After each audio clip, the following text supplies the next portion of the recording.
All right, everybody, welcome to another deep dive. Yeah, happy to be here. Today we are talking about the World Wildlife Fund, the WWF, Oh, yeah. and how they use marketing. But specifically, we're using them as a case study to learn more about above-the-line promotion, Right. and we're looking at posters because those are something that the WWF is famous for. Uh-huh.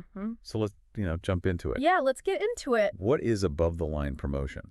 So above the line promotion, it's kind of like, think about it like a billboard or a poster Okay. or a radio ad or a TV commercial, something that that's not targeted to you specifically. Right. It's just kind of put out there for the masses. Mass media? Mass media. Yeah, exactly. And it's meant to kind of just like cast a really broad net You're right. and just kind of get in front of as many eyeballs as possible. And like you were saying, it's not like a social media ad where it's like, Yeah. I get all these ads for like, I don't know, Star Wars stuff. Right, exactly. Because the algorithm knows that I like that. They know what you like. But this is for anybody who walks by on the street. Exactly. You could be anything. Anybody could see it. And that's what the WWF is really going for with their posters, because they're trying to, Right. appeal to as broad an audience as possible to get people aware of conservation and aware of, the plight of some of these endangered animals. Yeah, that makes sense. Our source material actually highlights two major advantages of posters. Okay.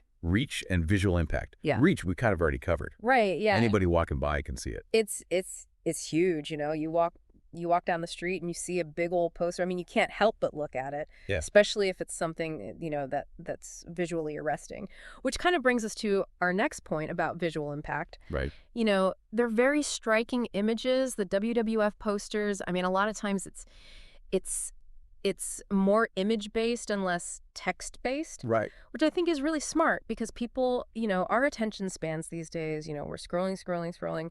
Yeah, very short. So to grab someone's attention with a poster, you got to make it visual. Yeah, because you're competing with everything else. Exactly. It's on the street that's like vying for people's attention. Or their attention, yeah. And you have, fractions of a second as they're walking by to really like catch their eye. Yeah. And a lot of times these images are, they're sad. It's an animal that's, maybe on the brink of extinction, or they're meant to evoke some sort of emotion in you. So Yeah, I'm thinking of one right now that I remember from when I was a kid.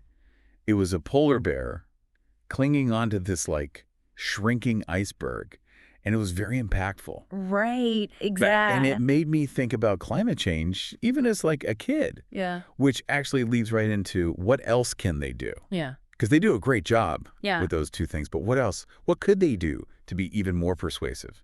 So I think, they do a really good job of tapping into current events Okay. and kind of like what's going on in the zeitgeist. So like with climate change, it's a hot button issue right now, and they've really, Right. done a great job of connecting what they're doing Right. with conservation to climate change, and I think that that's resonating with people. Yeah.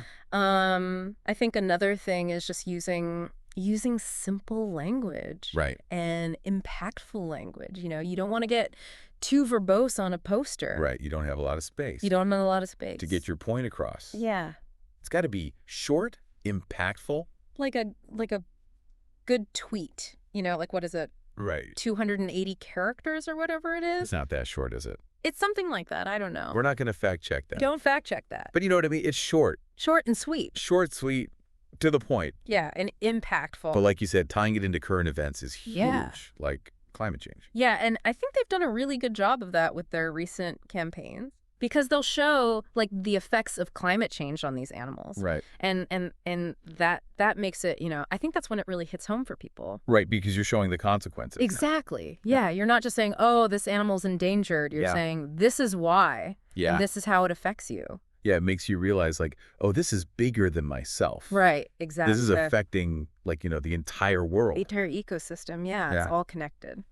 Well, that about wraps it up for our deep dive on WWF and above-the-line promotion. Yeah, it's fascinating stuff.